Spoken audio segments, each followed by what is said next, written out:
Straight off the stage, there she is. SABRINA, how'd that feel? Oh, man, it was awesome. It was incredible. I'm still going. I'm like, more. Yeah, what a band. I know you play with a lot of different musicians, Yes. but give us this lineup. I know Bobby from Rufus is on bass, and he played on the album. Yeah, else was Bobby here Watson. We've got Jamie Kime on guitar. Then he played with Dr. John. Yeah, Jamie played with Dr. John. He did a Zappa thing, and I think it was Zappa Does Zappa. And then then he Dweezil. I believe so. Extremely talented individual. I mean, they all are. Brian Head, he plays with Roger Hodgson right now from Supertramp, and Walt Simonson, who his first time playing with us. So, yeah, it's really fun. Yeah. Well, I know the album Thou Art That. Yes. You get all sorts of amazing musicians. Tell us about the title. What inspired the title? Well, the title comes from the Upanishad. It's a very ancient, I got it from Sanskrit, and I wouldn't be able to pronounce it correctly right now, but it basically means, it's kind of hard to explain, but it's, putting it simply, is the thou that is that makes us all, that we are all a part of, that is the unspoken, the right before the thought comes, when you have a dream, that moment of right before you forget, that, like that it's such it's a huge and yet so minute, like, kind of thing. It's I wouldn't even call it God, because I don't know, I wouldn't call it anything. It's just the thou and we, and we are part of that, and we are that which we already are, which is thou art that. It's it's like It's amazing. You could take it on so many different levels. Well, I know this album was a labor of love. You got great singles on here, Goody Two Shoes and The Pedestrian. Talk about what's behind those songs. It's so funny. So far, nobody's asked me about The Pedestrian. Everyone's asking about Goody Two Shoes, because I believe it's easier to grasp and get a hold of it. It's, something that everyone can relate to, being kind to someone, just the most simple thing. It's scientifically proven. I mean, I don't want to say scientifically proven, but I really believe that if you are rude to someone in some way, whoever that person is, stranger or someone the next person they come across, they put that energy back on that other person. So it's like it just continues the, strain of just, so instead of being that person, just be a good person and put something kind out, because then that will manifest into more kindness and, just doing something nice. Start some positive change. The Pedestrian now, yes. The Pedestrian, there's a lot of different play on words, even though it's the shortest song on the album, and it's kind of a comical song, and yet again it's very serious, because for instance, I say some things about the 1% and talk about prostitution, and in the world of being an artist, when you perform for someone, you're kind of like a prostitute, and it's not really something to be thought of as a bad thing, really, because you gotta sell yourself. Yeah, exactly. And so some of us make just barely a living, and some of us are, the 1% of artists. I truly believe that music changes the world, because music changes how people think in a lot of ways, and it changes your perception, and it's so powerful. Any genre you have, it's changed someone's life. Therefore,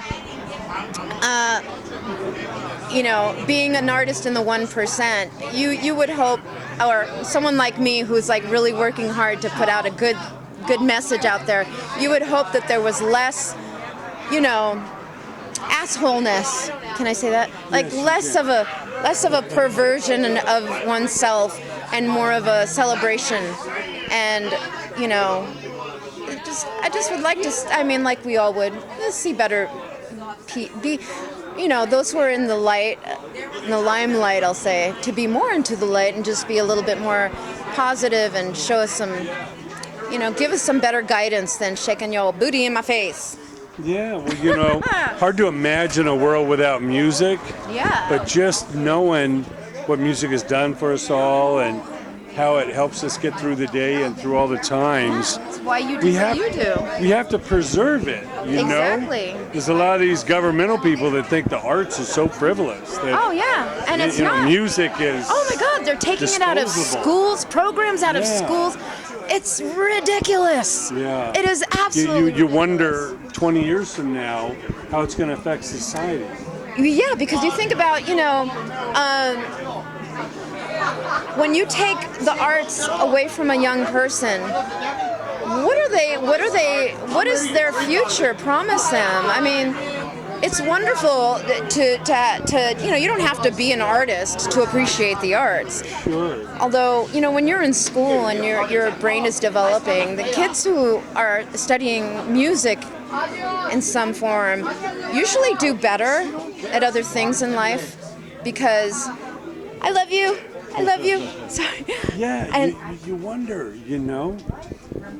these kids that only know video games, know no arts. Yeah. Why are these mass shootings happening every day now? Is there a correlation? well, I think, I believe that, the parents have so much to do with it, and it's not even their fault because, the generation that we have of parents these days, they're young themselves, and they were born in the digital age as well, and so what were they given as tools to know themselves and to know yourself and to be alone and to be okay with who you are and the who you are that is not your meat sack that you're walking around in, the other who you are is something that is lost in our society right now, and I really believe that it's just like a disease, like alcoholism, these mass shootings, these young people or even these middle-aged older people that are feeling disgruntled in some way. It's like it's a sickness. We're being more divided. We're Yeah. being desensitized to so much that was precious before. Exactly. There's huge distractions being placed upon us and the children these days Yeah. that it's really deceiving because, things that feel good and you have things in instant pleasure, instant, gratification, and people, that are younger don't understand, I think, a lot of things that we got to experience, and it was a privilege, and we didn't even know it at the time. And then again, a lot of these young people, we need to really step outside ourselves to try better to understand them and what they're going through and experiencing, because we don't know what it's like to be born with a phone in our hands and intuitively know how to use the internet. I mean, live in this kind of fake social media world, and yeah. you're seeing a lot of suicides and people reacting to a post and a It's horrible. Instagram message. Oh God, I get anxiety when I go online because it's there's We're desensitized to so many lies and a false world. Yeah, it is. And I remember, the fervor that I had as a youth when I was into punk rock and just like, and I felt like I'm smart because I'm getting political and I'm going to, different events and I'm learning things and I'm experiencing things with the music and the lyrics and, all these bands that came from across the ocean, that came over here, and like the Subhumans and stuff, and I would read their lyrics and Crass and and I was like, and what are they? They're vegan? What's that? I didn't vegan punk rockers. I don't even know what that means. What are they, all Hindu?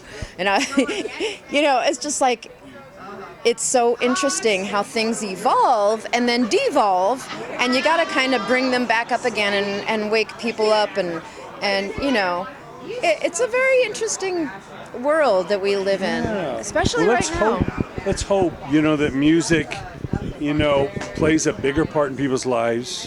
The devaluation of art and music turns around. Oh yes. And that we come together as people.